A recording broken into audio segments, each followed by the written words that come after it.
Hello guys, please note this. ఏంటో తెలుసా, నా ఫ్రెండ్ ఒక అమ్మాయిని సిన్సియర్గా లవ్ చేశాడు. లవ్ చేసిన పాపానికి ఏమైందో తెలుసా, చనిపోయాడు. ఎలా చనిపోయాడో తెలుసా, అమ్మాయి ఏమో ఇక్కడ అమ్మాయి కాదు, సౌదీ అరేబియన్ అమ్మాయి అంట. ఆ అమ్మాయి ఏమో దుబాయ్ రమ్మని చెప్పేసానంటే ఈ అబ్బాయి ఇక్కడ మన ఢిల్లీ నుంచి దుబాయ్ వెళ్ళారు. దుబాయ్ వెళ్ళేసరికి అక్కడ ఏం జరిగింది ఏంటో తెలియదు. ఆ అమ్మాయిని మీట్ కూడా అయ్యాడు. అయిన తర్వాత ఏమైందో తెలియదు, కానీ అక్కడ అబ్బాయి అయితే మాత్రం ఊరేసుకొని చనిపోయాడు. కానీ ఫ్రెండ్స్, మీకు చెప్పనా, లవ్ అని చెప్పేసి కళ్ళు మూసుకొని మనం ఎక్కడ పడితే అక్కడికి వెళ్తే జరిగింది మనకే అన్యాయం.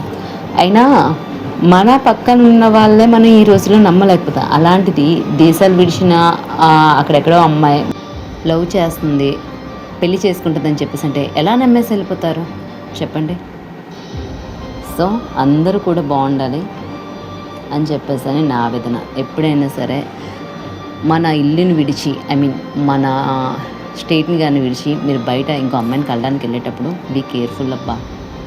మీరు ఎక్కడున్నారో నిజాలు కూడా మీ ఫ్యామిలీకి చెప్పేసే వెళ్ళండి, పొజిషన్ ఏంటని చెప్పేసి. అబద్ధం చెప్పేసి అయితే మాత్రం బయటకు వెళ్ళొద్దు, ఓకేనా? మీ అందరూ బాగుండాలని చెప్పేసి కోరుకుంటూ మీ జాను. Okay, subscribe guys. మళ్ళీ నెక్స్ట్ వీడియోలో కలుద్దాం. కొంచెం లేట్ అయినా మంచి ఇన్ఫర్మేషన్తోనే వస్తాను, ఓకేనా? బాయ్.